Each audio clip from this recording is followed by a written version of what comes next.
이번에 성탄절을 맞이해서 우리 지체들이 또 성탄절 분위기로 예쁘게 잘 꾸몄는데요. 예, 심플하면서도 아주 재밌고 아주 또 예쁜 그런 성탄 데코레이션이 된 것 같습니다. 수고하신 분들에게 감사하고요.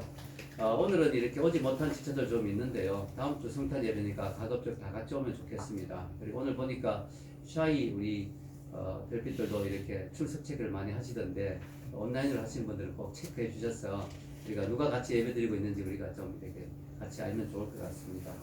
우리가 빌립보 말씀을 계속 전하고 있는데요. 오늘 말씀에 빌립보 교회에 대한 바울의 권면이 나옵니다.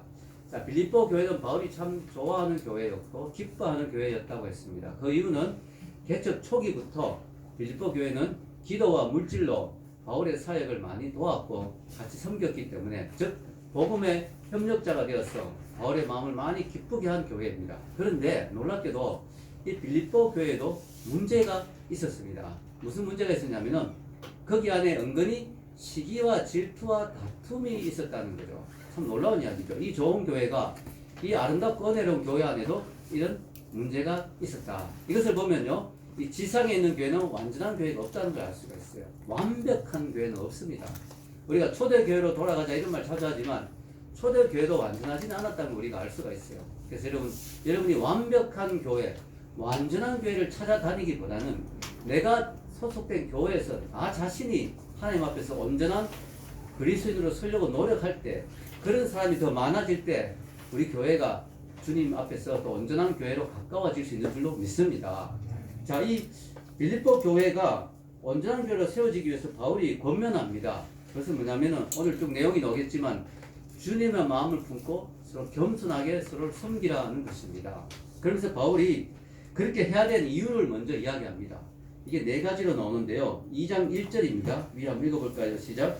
그러므로 그리스도 안에 무슨 권면이나 사랑의 무슨 위로나 성령의 무슨 교제나 긍휼이나 자비가 있거든이란 말이 나오죠. 그래서 우리가 생각하는 이런 게 있으면 그렇게 하라 이렇게 생각이 쉬운데, 이 말은 이렇게 의미적으로 깊이 따지면 이런 게 너희들에게 이미 있으니까, 그런 게 있으니까 너희들은 이렇게 살아야 된다 하는 뜻입니다. 네 가지가 이미 하나님의 은혜로 너희들에게 주어졌다. 너희들에게 이런 것이 주어졌으니까, 그런 것이 있으니까 너희들이 이렇게 살면 좋겠다 하는 네 가지입니다. 그 네 가지가 뭐냐? 첫째, 그리스도 안에 무슨 권면이나, 즉 여러분들 모두는 예수 그리스도 안에서 이미 주님의 사랑과 위로와 격려와 권면을 받고 있는 사람들이다. 그렇기 때문에 여러분들도 다른 사람을 어떻게 하라? 위로하고 격려하고 권면하라 하는 것입니다. 두 번째는 뭡니까? 사랑의 무슨 위로나 이런 말이 있죠. 여러분들은 이미 그리스도의 사랑의 위로를 받은 사람입니다. 그렇게 받은 걸 안다면, 그렇게 받았다면, 그렇게 있다면 여러분도 다른 사람에게 하나님의 사랑을 나누어주고 전해주어야 된다.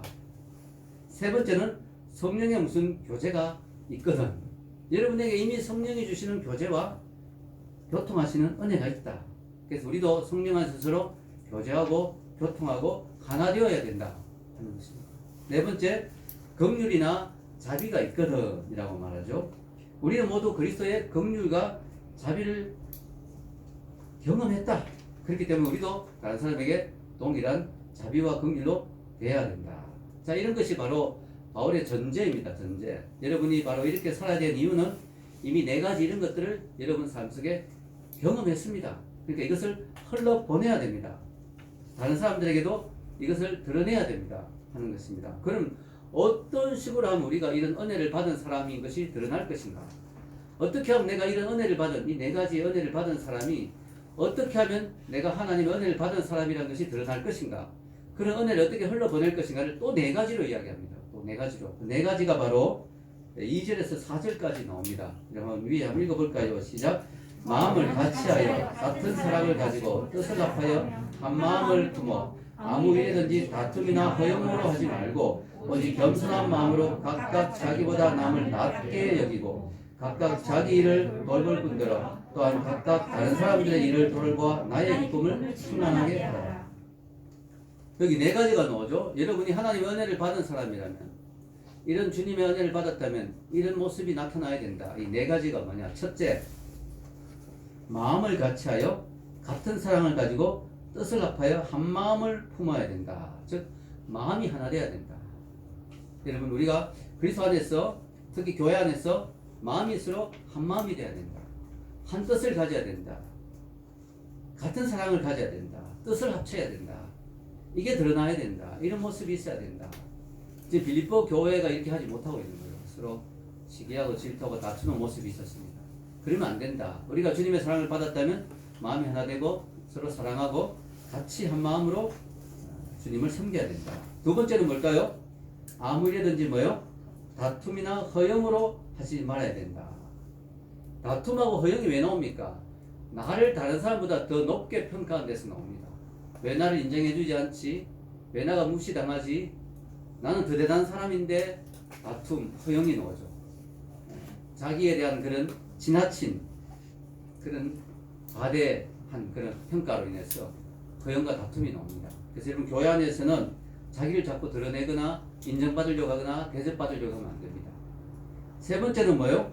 겸손한 마음으로 각각 자기보다 남을 낮게 여겨야 된다.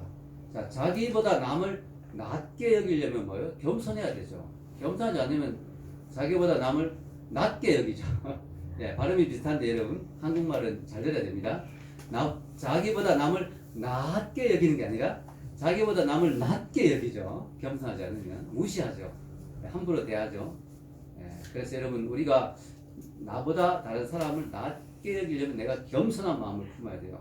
우리가 교회 안에서 나보다 좀 못하게 보이는 사람이 있을 수 있어요. 그러나 그 사람도 뭐 주님이 그 사람의 십자가에 죽으셨다. 그리고 그 사람도 존귀한 영혼이다. 그 사람 중에 하나님 하신 일 내가 모르는 일도 많다.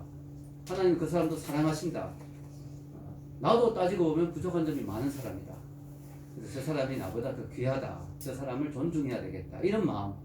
아무리 우리가 보기에 보잘것없는 사람이라도 존중하는 마음으로 대하는 거. 이게 나보다 남을 낮게 여기는 태도죠. 은혜 받은 사람이라면 그래야 된다는 거예요. 마지막 네 번째 뭐예요? 각각 다른 사람들의 일을 돌보아야 한다. 내 것만 챙기고 내 일만 하는 게 아니라 다른 사람들의 형편도 돌아보고 다른 사람들이 힘들 때 도와주고 돌보아주는 마음. 그 귀하잖아요. 특히 뭐 초대교회 같은 경우는 과부도 많고 힘든 사람도 많았잖아요. 그런 사람들 도와주고 돌봐주고 챙겨주고 요즘 표현을 하면 챙겨준단 말이 더 와닿는 것 같아요. 챙겨주고 말이죠. 관심을 가져주고. 예, 우리 교회 이런 거 잘하는 사람들 참 많습니다. 이름은 제가 안 밝히겠습니다. 근데 참 뒤에서 알게 모르게 이렇게 챙겨주고 도와주고 돌봐주는 그런 사람들이 참 많아요. 너무 감사하죠 우리 교회.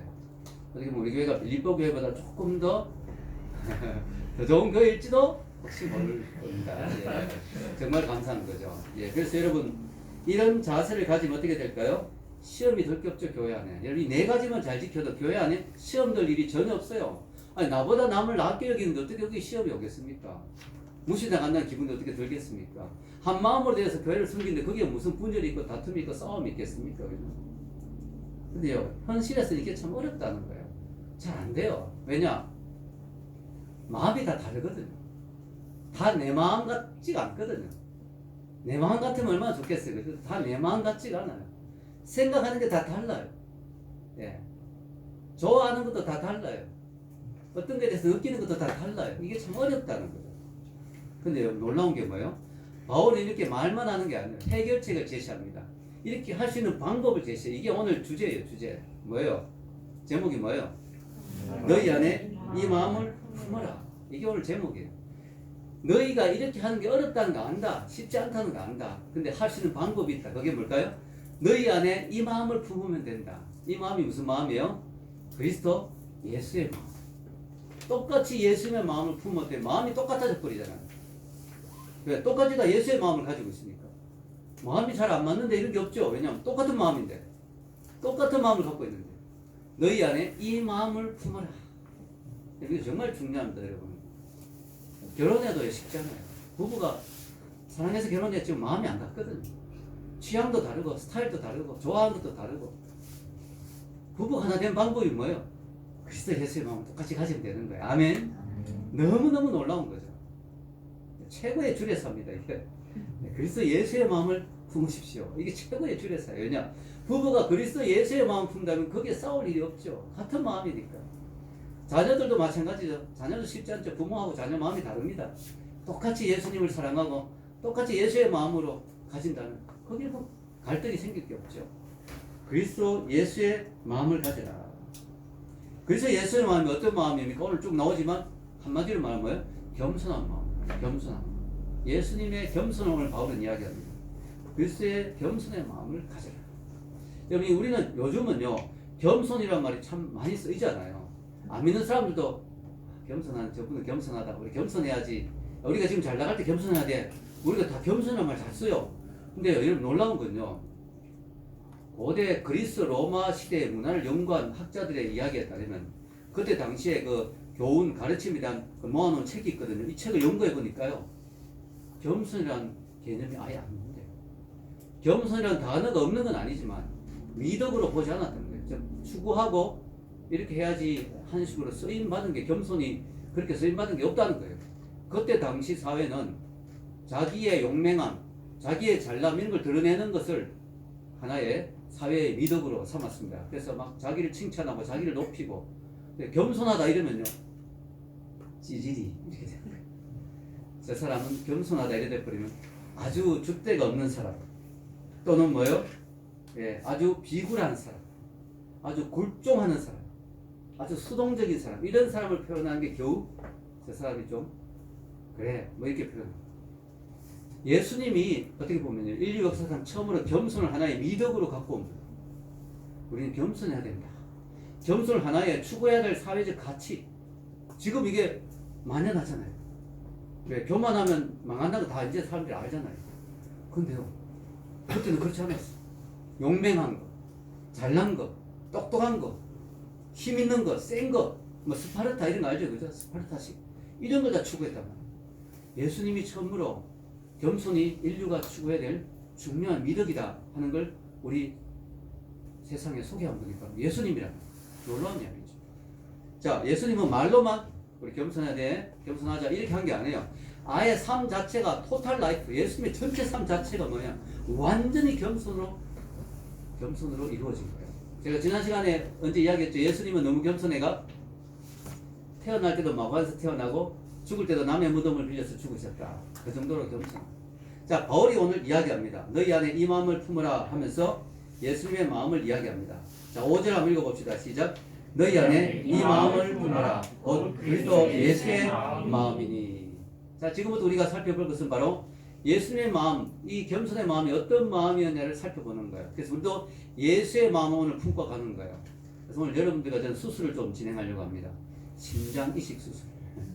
여러분의 그 낡은 심장, 교만으로 가득 찬 심장을 떼버리고 오늘 예수의 심장을 우리가 갈아 끼우고 가는 거예요. 아멘.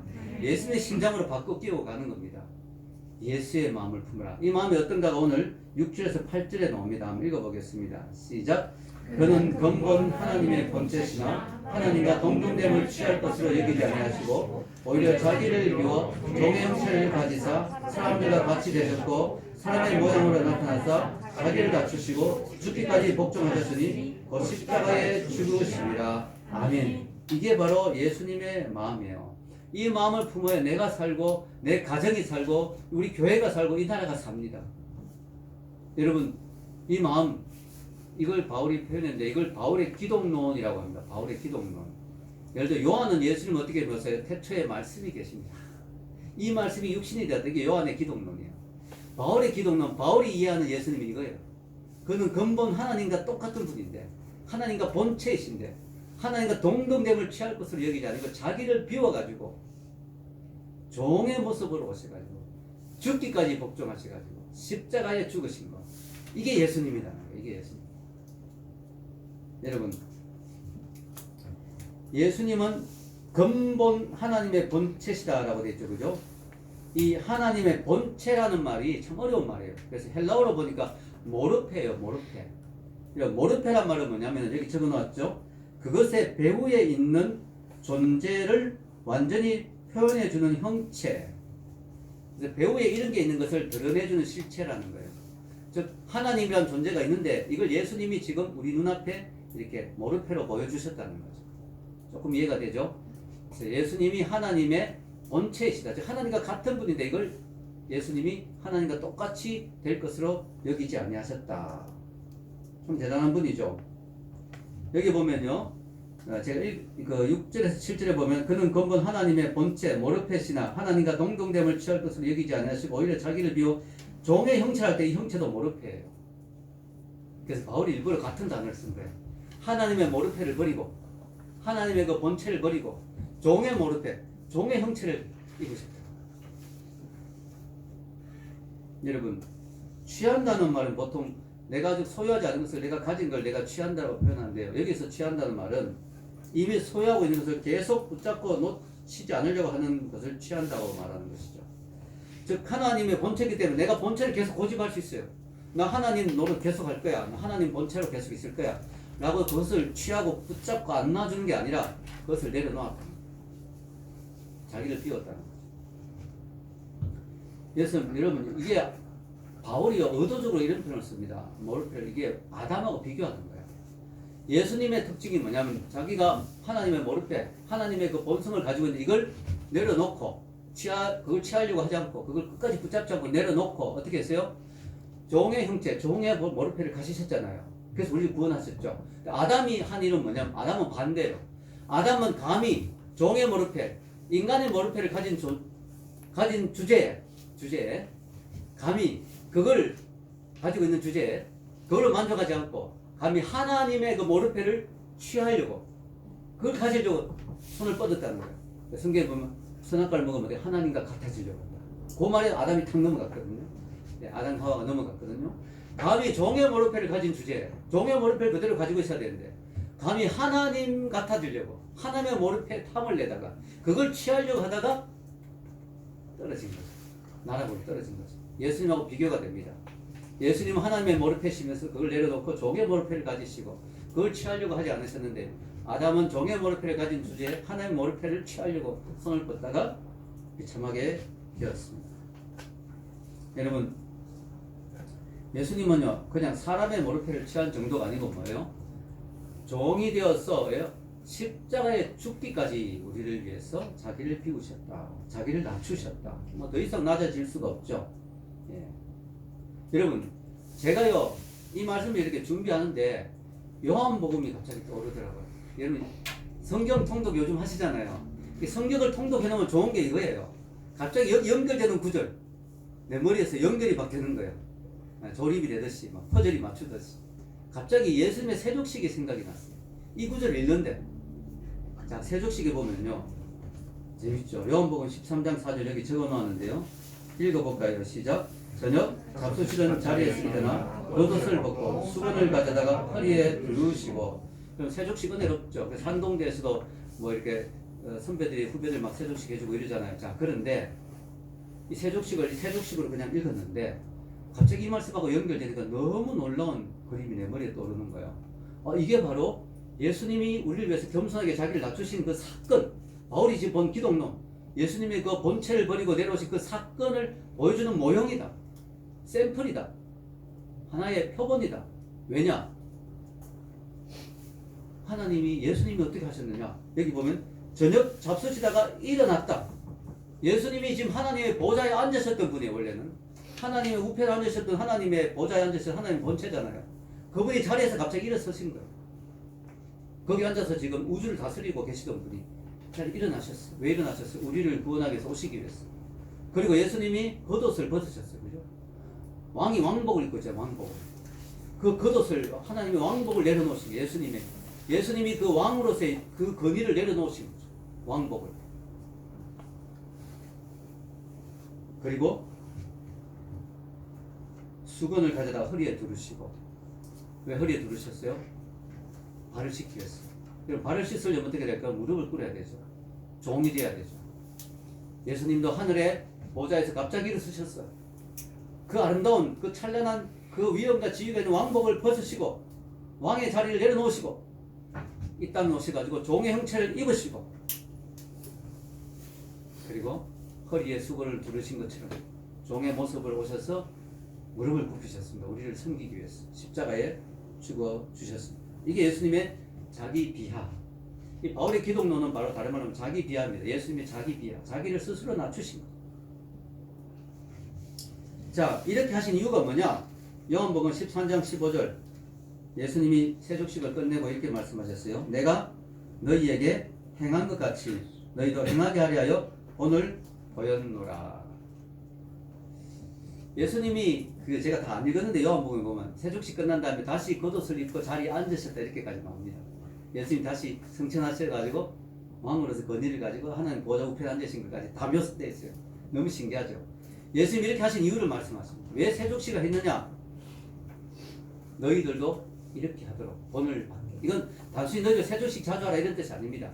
그런 마인드, 종의 마인드, 남을 섬기는 마인드를 너희들도 갖게 하려고 내가 시범을 보였다. 여기 보면 내가 본을 보였다가 영어로 뭐예요? I have set you an example. example 아시죠? 영어로. example을 보였다. 너희들도 그렇게 하라고. 자, 여러분 예수님은 지금 우리에게 뭐예요? 이렇게 세족식을 할 정도로 무릎을 꿇고 섬길 줄. 그리고 예수님 삶 자체가 이렇게 하신 모습이잖아요. 보좌를 버리고 내려왔어. 이걸 우리에게 보였는데 우리는 교회에서 뭘 해요? 자꾸 높이려고 하죠. 높아지려고 하죠. 무릎 꿇고 섬기고 다른 사람을 섬기려고 하기보다는 자꾸 내가 남보다 낫게 여김을 받으려고 하고 높아지고 싶어하고 인정받고 싶어하는 게 우리는 교회에서 그러잖아요. 보통. 반대죠. 이거 예수님은 그렇게 하지 말고 익점프를 보이셨는데 교회에서는 반대로 하는 경우가 많아요. 이렇게 하면 안 된다는 거죠.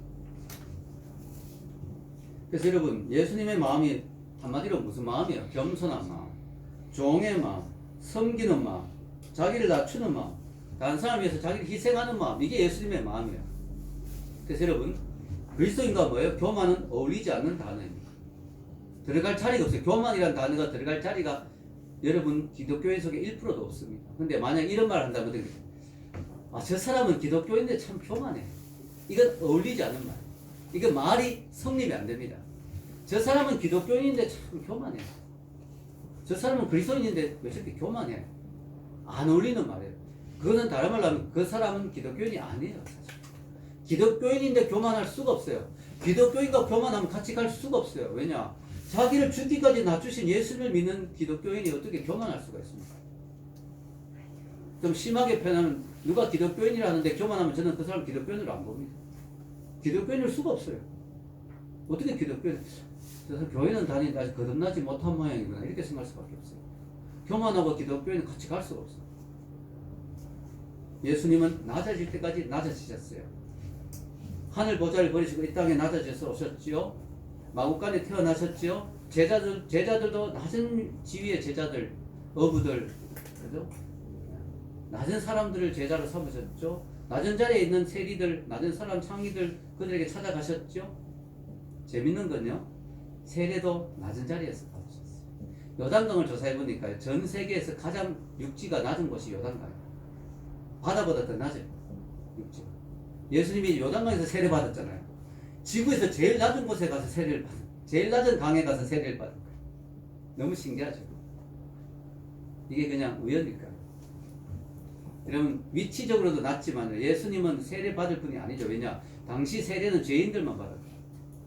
근데 예수님이 왜 세례 받았어요? 자기를 죄인하고 동일시한 거예요. 왜? 죄인의 죄를, 죄인인 우리 인간의 죄를 대신 져야 되니까 세례 받은 이유는 우리를 자기와 동일시했죠. 아니 하나님이신 분이 죄인인 그 더러운 죄인과 자기를 동일시해버린 거죠. 낮추신 거죠. 우리를 위해서 자기를 낮추신 것이죠. 아멘. 여러분 오늘날 세상이 왜 이렇게 시끄럽습니까? 다 높아지고 싶어. 다 잘났기 때문에. 다 자기가 대단하다고 이야기하기 때문에. 세상이 이렇게 시끄러워.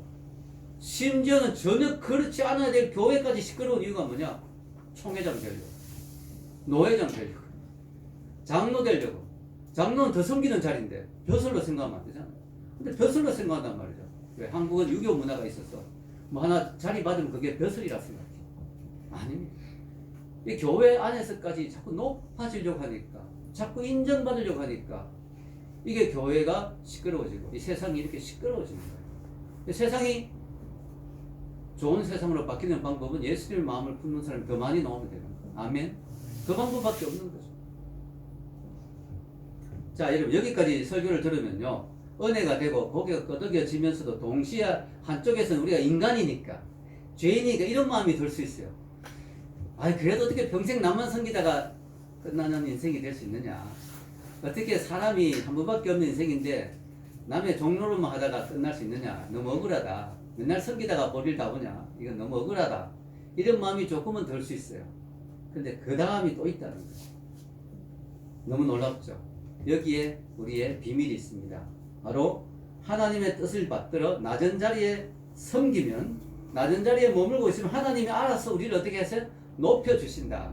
예수님을 보면 알 수가 있죠. 예수님이 그저 낮아지는 걸 끝났느냐?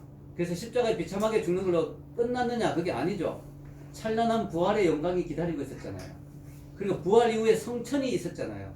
성천 이후 하나님 보좌 우편에 앉는 힘이 있었잖아요. 그리고 하나님이 예수님을 최고로 높여주셨잖아요. 그게 바로 그 다음에 나오는 거예요. 읽어보겠습니다. 9절에서 11절 읽겠습니다. 이름으로 하나님이 그를 지극히 높여 모든 이름 위에 뛰어난 이름을 주사 하늘에 있는 자들과 땅에 있는 자들과 땅 아래에 있는 자들로 모든 무릎을 예수 이름에 꿇게 하시고 모든 입으로 예수 그리스도를 주하시나요 하나님 아버지께 영광을 돌리게 하셨느니라. 아멘. 여기 모든이란 말이 참 많이 나오는데요. 예외가 없다는 거예요. 모든 사람이 앞으로 예수님을 높이게 된다. 이름으로란 말이 나오죠. 이름으로가 왜 나올까요? 예수님이 이렇게 자기를 낮추셨으므로, 이렇게 하셨으므로, 이름으로 이제는 하나님이 높여주신다. 여러분, 예수님이 자기를 높인 적은 한 번도 없어요. 근데요, 하나님이 알아서 높여주셨어요. 이게 하나님의 원리입니다. 자기를 높이려고 하면 그 사람은 바보가 돼요. 비참해져요. 조롱을 당합니다. 그러나 자기가 스스로를 낮추면 누가 알아서 높여주신다? 하나님이 높여주신다. 그게 바른 방법이고, 그게 바로 옳은 방법, 그게 하나님의 방법이고, 그럼 부작용이 없고 문제가 없고 그러면 은혜가 됩니다. 근데 자기가 막 높아지려고 높이다 하면 비참해져요. 부끄러워져요. 그러나 스스로 낮추면 하나님이 높여주면 그 사람 참 영광스럽습니다. 예수님이 그랬습니다. 어느 정도 높여주셨을까요?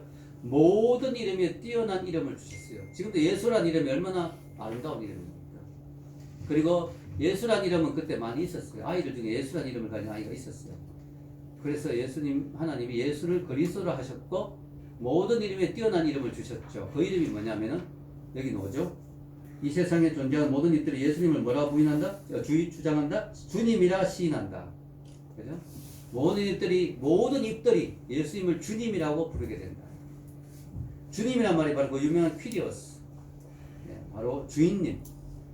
즉 우주의 주제이시다. 네, 만물의 주인이시다는 뜻이죠. 즉 하나님이라는 뜻입니다. 그래서 하나님이 예수님을 어느 정도 높여주셨느냐? 하나님으로 모든 사람이 인정하게 만들어졌어요. 여러분, 그리고요, 모든 무릎이 예수님 앞에 무릎을 꿇게 만드셨어요. 하늘에 있는 자들과 땅에 있는 자들과 땅 아래에 있는 자들이 모두 예수님의 이름 앞에 무릎을 꿇게 됩니다. 하늘에 있는 자들은 누굴까요? 천사, 일단 천사. 그 다음에 우리가 하늘에 있는 우리 영혼들 있죠. 우리 구원받은 영혼들. 당연히 그들은 예수님 앞에 무릎 꿇겠죠. 땅에 있는 자들 뭐예요? 지금 이 땅에 사는 인간들.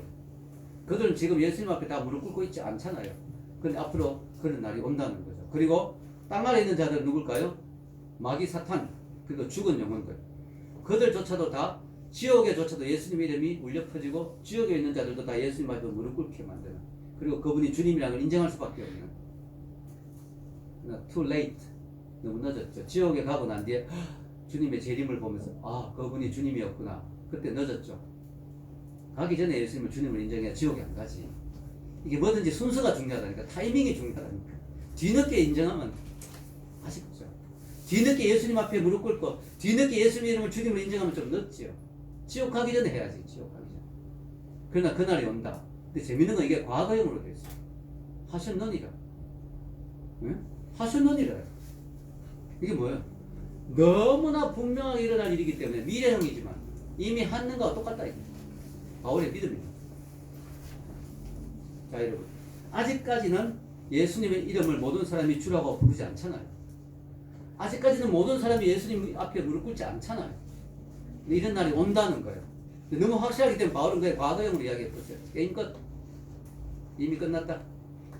자, 앞으로 예수님이 재림하실 때 이런 일이 일어난다는 거죠. 사람들이 그때는 뭐예요? 재림은 소림처럼 조용히 오지 않거든요. 구름을 타고 오시고 번개처럼 오시잖아요. 모든 사람이 예수님을 보게 돼요. 그때 사람들이 알게 되죠. 그분이 주님이었구나. 교인들이 내 친구가 그렇게 전하던 예수 그분이 주님이었구나 안 믿는 사람도 입에서 고백하게 그리고 무릎을 꿇게 되는 거죠. 그 권능에 압도돼가지고 살려주세요 하고 무릎을 꿇게 되죠. 여러분 이런 말 하면 좀 미안하지만 이런 생각하면 저는 좀 통쾌합니다. 죄송하지만 좀 전도할 때 막 전도지 휘치고 떨어뜨리고 막 째뿌리고 막 이런 사람 많이 당했거든요. 국민대에서 전도할 때 막 구겨서 막 쓰레기통에 던지면 좀 착하죠. 막 밟아버리고 그런 사람도 어떻게 돼요? 그분이 주님이었구나. 그분 앞에 어쩔 수 없이 무릎을 꿇는 날이 온다는 거예요. 네. 물론 그렇게 되면 그분들은 너무 늦지만 그때는 우리가 전도해야 되는데 어쨌든 그런 날이 온다는 거죠. 하나님이 예수님을 지극히 높여주셨다. 낮춘 만큼 높여주세요. 예수님은 지극히 높인 이유가 뭘까요? 지극히 자기를 낮추셨다. 낮춘 만큼 높여주세요. 여러분 그렇게 되면 어떻게 됩니까? 결론은 뭐예요? 마지막에 모든 입으로 예수님을 주라고 신하면 어떻게 돼요? 하나님 아버지께 영광을 돌리게 된다. 이게 무슨 뜻일까요? 지금 우주는 우주적으로 보면 쿠데타가 일어나요. 쿠데타가 일어났어요. 반역이 일어났어요. 하나님이 다스리시는 이 우주에 반역이 일어났습니다. 사탄이 루시퍼가 하나님 갖다 지려고 하다가 타락해가지고 천사 3분의 1을 이끌고 지금 하나님께 반역하고 있어요. 그 사탄의 영향을 받아 인간들조차도 하나님이 형상으로 만든 그 아름다운 인간들조차도 지금 하나님께 반역한 인간들이 엄청나게 많이 나왔습니다. 우주는 지금 반역 중입니다. 그런데 예수님의 재림 때 모든 입이 예수님을 주로 신하고 모든 무릎이 예수님 앞에 굴복하는 그 순간 예수님의 왕권이 우주 천하에 드러나게 되죠. 그때 예수님이 그 왕권을 취해서 어떻게 하나님 앞에 올려드립니다. 하나님 영광 받으소서. 당신이야말로 진정한 왕이십니다. 그때 하나님의 왕권이 완전히 회복됩니다. 우주적으로 하나님의 왕이심이 선포되고 모든 우주에 있는 모든 생명체가 하나님 앞에 굴복하게 됩니다. 그때 하나님이 영광을 받으신다. 아멘. 그때 온전한 영광을 받으십니다. 지금 부분적으로 영광 받습니다. 여러분이 교회 와서 주님을 찬양할 때 영광 받으시죠. 부분적으로 영광 받지만 그때는 온 우주적으로 모든 만물이 다 주님 앞에 하나님 앞에 영광을 돌리게 된 날이 온다는 것입니다. 이 날을 위해서 예수님은 자신을 먼저 낮추셨습니다. 순서가 중요해요. 먼저 낮추어야 높아진다. 유대인들이 예수님을 못 믿었던 이유 중에 하나가 메시아에 대한 선입관이 있어요. 메시아는 멋있게 온다. 구약에 보면 실제로 멋있게 오는 모습도 있어요. 메시아가 멋있게 오는 모습이 있거든요. 그래서 사람들이 메시아라면 당연히 멋있다 생각하기 때문에 구약에 초림으로 오는 예수님의 구절은 눈에 안 들어오는 거예요. 유대인들은. 왜냐? 메시아는 당연히 멋있게 오니까 그건 메시아에 대한 예언이라고 느껴지지 않는 거죠. 그래서 구약에 초림과 재림이 섞여 있어요. 예언이. 그래서 좀 힘든 거예요. 유대인들은 메시아는 멋있다는 이미지가 머릿속에 있으니까 초림에 대한 예언은 눈에 들어오지가 않아요. 재림에 대한 예언만 눈에 들어오다 보니까 예수님이 초라하게 와버리니까 목수의 아들로 초라하게 오니까 그것도 초라하게 십자가에 죽으니까 안 믿어지는 거죠. 저게 무슨 메시아예요. 이렇게 돼요. 그들이 몰랐죠. 원리를. 하나님의 방법은 낮추어서 높인다는 거예요. 십자가가 있어야 멸류관이 있죠. No cross, no crown인데 그걸 몰랐죠. 지금도 이런 원리를 모르고 기독교인들 가운데 자꾸 자기를 높이려고 하는 사람도 있습니다. 알아서 낮추면 하나님 높여주실 텐데 그걸 못 참는 거예요. 못 기다리는 거예요. 여러분 저는 베드로가 했는 이 말이 너무 멋있어요. 평상시에 성경을 많이 읽어놓으면 좋은 게 바로 이때 여러 구절이 떠오른다는 거죠. 베드로 후서 5장 6절 읽어보겠습니다. 시작. 그러므로 하나님의 명하신 손아래에서 겸손하라. 때가 되면 너희를 높이시리라. 자, 방금 제가 이런 말 했죠. 평상시에 성경을 많이 읽어놓으면 좋은 게 이런 게 떠오른다. 이게 교만입니다. 너무 무서운 게 이 교만이라는 게 너무너무 쉽게 들어오는 거예요. 너무 무서워요. 제가 방금 이 말 하고 나는데 아차 싶더라고 생각이. 이렇게 무서운 거예요. 이게 교만이. 이렇게 겸손하기가 어려운 거예요. 여러분 막 겸손하려고 막 겸손하잖아요. 진짜 겸손했어요. 그럼 어떠면 이게 나만큼 겸손한 사람이 어디 있을까? 이게 바로 교만이거든요. 너무 무서워요. 너무 무섭다는 거예요. 그래서 여러분 우리가 참 계속 쳐내야 돼요. 교만하려고 하는 마음을 계속 쳐내야 돼요. 자, 오늘 성경에 분명히 이런 말씀을 베드로가 너무 멋있는 말을 했죠. 그러므로 하나님의 능하신 손 아래에서 알아서 겸손하라. 그럼 때가 되면 하나님이 알아서 너희를 높이시리라. 이게 하나님의 방법이에요. 얼마나 좋습니까? 우리가 잘 몰라서 그렇지 하나님 이미 우리를 얼마나 높이셨는지 몰라요. 영적으로 보면 하나님 우리를 얼마나 높이셨고 눈에 안 보여서 그렇지 신분적으로는 이미 우리 높아져 있어요. 성경을 많이 읽으면 이런 구절이 떠오릅니다. 이러면 겸손하지 못했어. 자, 에베소서 2장 5절에서 6절입니다. 읽어봅시다. 시작. 허물로 죽은 우리를 그리스도와 함께 살리셨고 너희 은혜로 구원을 받는 것이라. 또 함께 일으키사 그리스도 예수 안에서 함께 하늘에 앉히시니 우리가 신분적으로는 이미 우리의 존재는 하나님 보좌에 예수님의 오른편에 앉아있는 이미 예수님과 함께 앉아있는 신분이에요. 천국에서 우리는 그만큼 높아져 있어요. 이미. 왜 하나님의 아들인데 어떤 집에서 아들이 제일 높잖아요. 식모나 뭐 종보다는 천사보다 우리가 더 높죠. 천사는 종이고 우리는 종이고 우리는 하나님의 아들인데 신분으로는 우리는 천사보다 더 높아요. 벌써 예수님을 믿었기 때문에 하나님의 자녀됐기 때문에. 그래서 여러분 낮아지는 것에 대해서 걱정할 필요 없어요. 우리는 이미 높은 존재예요. 그리고 실제적으로 이렇게 높아진 날이 오죠. 예수님의 재림 때. 읽어보겠습니다. 요한계시록에 나오죠. 그들로 우리 하나님 앞에서 나라와 제사장들을 삼으셨으니 그들이 땅에서 왕노릇하리로라 하더라. 이런 날이 옵니다. 왕노릇한 날이 옵니다. 실제로 왕이 되는 날이 옵니다. 지금 신분상으로 왕인데 하늘나라에 지금 근데 앉아있으니 우리 왕이잖아요. 신분상 왕이지만 아직까지 우리가 왕노릇 못하고 있죠. 근데 진짜 이런 날이 온다는 거예요. 예수님 오시면 새하늘과 새 땅이 되면서 우주가 바뀌면서 우주 전체를 하나님과 함께 우리는 다스린다는 거죠. 우리가 왕이 되어서 하나님과 함께 우주 전체를 다스리게 됩니다. 우주가 얼마나 큽니까? 우리가 엄청난 일들이 일어납니다. 앞으로. 그런데 그걸 생각하면 어떻게 돼요? 지금 내가 낮아지는 게 부끄럽지 않다. 이거 없이 그냥 낮아지라는 수준. 우리도 자존심 있는데 내가 뭐 계속 이렇게 낮아져야 되냐? 난 이렇게 부족한 존재인가? 난 이렇게 아무것도 아닌 존재인가? 기분 나쁘잖아요. 우리도 인간인데. 이걸 생각하면 우리가 아무리 낮아져도 부끄럽지가 않아요. 왜? 우리 신분은 이런 신분이기 때문에 잠시 우리가 훈련받고 있다. 잠시 우리의 주님의 낮아짐을 우리가 실천하고 있다. 주님의 겸손을 배우고 있다. 천국 가서 왕노릇 하면서도 겸손하기 위해서 지금 겸손을 훈련하고 있다. 이런 생각하면 우리가 부끄러울 게 없죠. 마치 내가 대기업의 오너의 아들인데 잠시 오너 수업 받기 위해서 신분을 숨기고 말단 사원으로 들어왔어. 회사에서 화장실 청소도 하고 힘든 일 하면서도 내 속에는 뭐예요? 때가 되면 내가 이 회사의 오너다. 난 지금 훈련받고 있는 거다. 이래서 전혀 자존감이 안 떨어지죠. 전혀 비참하지 않죠. 그래서 여러분 비참하지 않은 게 우리는 여러분 교회에서 막 죽으라고 종로로 하십시오. 괜찮아요. 안 부끄러워요. 비참한 거 아닙니다. 여러분은 너무 높은 분인데 우리 지금 훈련받고 있는 건데 상급 쌓고 있는 건데 뭐가 부끄럽고 뭐가 자존심 상합니까? 네, 여러분 너무 좋잖아요. 그래서 여러분 바로 이게 하나님의 원리입니다. 여러분 이게 바로 하나님의 원리죠. 낮아지면 높여주신다. 근데 여러분 이거하고 반대로 갖는 존재가 있어요. 누굴까요? 바로 사탄이에요.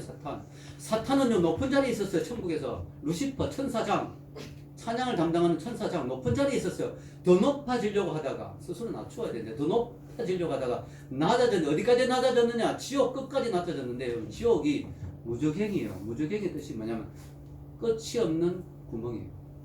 얼마나 낮은지 끝이 없어요. 끝이 낮아지고 떨어져도 끝이 없어요. 끝을 모를 정도로 낮아져 버렸어요. 사탄이. 왜? 하늘 끝까지 높아지려고 하다가 건방지게 이미 하나님 높여주셨는데도 더 높아지려고 하다가 하늘 끝까지 높아지려고 하다가 사탄은 무적행 끝이 없는 지옥으로 추락하게 되는 존재가 되었습니다. 결론을 내리겠습니다. 오늘 저는 너희 안에 이 마음을 품으라 라고 했어요. 이 마음. 무슨 마음입니까? 겸손의 마음이에요. 겸손의 마음. 이 마음 없으면 안 됩니다. 이거 아니면 방법이 없어요. 여러분 우리가 교회에서 말이죠. 서로 하나 되어야 된다 이런 말 하지만요. 우리가 얼굴도 다르고 고향도 다르고 생각도 다르고 마음도 다 다른데 어떻게 하나 되겠어요? 한두 번 하나 될 수 있지만 10년 20년 우리가 같이 교회 섬기면서 어떻게 하나 될 수 있겠어요? 그 방법 하나밖에 없어요. 예수님의 마음을 품는 방법밖에 없어요. 부부도 마찬가지로 수십 년 어떻게 마음이 하나 돼서 살 수 있겠습니까? 예수님의 마음이죠. 저하고 제 아내는 완전히 스타일이 다릅니다. 성격도 다르고 완전히 달라요. 하나도 안 맞아요. 로또예요. 하나도 안 맞아요. 그러나 뭐예요? 그리스도의 마음을 품는 순간 우리가 기본적으로 믿는 사람이었지만 제대로 그리스도의 마음이 부족했죠. 은혜 받고 관에 낮추시고 훈련시켜서 우리가 같이 그리스도의 마음을 품는 순간 지금 완전히 마음이 하나입니다. 할렐루야. 언제 부부싸움 해봤는지 기억이 안 나요. 하도 오래돼가지고. 여러분 마음이 하나 된 방법은 바로 그거밖에 없습니다. 예수의 마음을 품는 것은. 교회가 하나 된 방법도 그거밖에 없어요. 여러분 그러면 결론으로 좋은 사람은 마음이 좋은 사람이죠. 예수님의 마음을 품는 사람이죠. 우리가 예수님의 마음을 품기 위해서, 예수님을 닮기 위해서 바로 노력하잖아요. 그게 바로 우리가 평생 소원이 예수님을 닮는 건데, 그게 바로 예수님의 마음을 품으면 되는 거예요. 그게 좋은 마음을 가진 사람이 되는 거죠. 그런데 결론적으로 여러분이 예수님의 마음을 품은지 어떻게 알 수 있을까요? 그건 바로 오늘 말씀으로 되돌아가면 됩니다. 오늘 말씀 2절부터 4절에 뭐라고 했습니까? 요게 내 삶에서 실천되면 내가 예수의 마음을 품고 있는 거예요. 다시 한번 읽어볼까요? 2절부터 4절 시작. 마음을 같이하여 같은 사랑을 가지고 뜻을 합하며 한 마음을 품어 아무리든지 다툼이나 허영을 하지 말고 오직 겸손한 마음으로 각각 자기보다 남을 낮게 여기고 각각 자기를 돌볼 뿐더러 또한 각각 다른 사람들의 일을 돌아봐 나의 기쁨을 충만하게 하라. 여러분 지금 교회에서 사랑을 가지고 있고 한 마음 한 뜻으로 교회를 섬기고 있습니까? 여러분 무슨 일을 하든지 다툼이나 허용을 하지 않습니까? 여러분 겸손한 마음으로 나보다 다른 사람을 더 낫게 여깁니까? 여러분 자기 일만 돌아보지 않고 다른 사람 일도 돌아봅니까? 여러분이 그렇게 하고 있다면 이미 여러분은 예수님의 마음을 품은 거예요.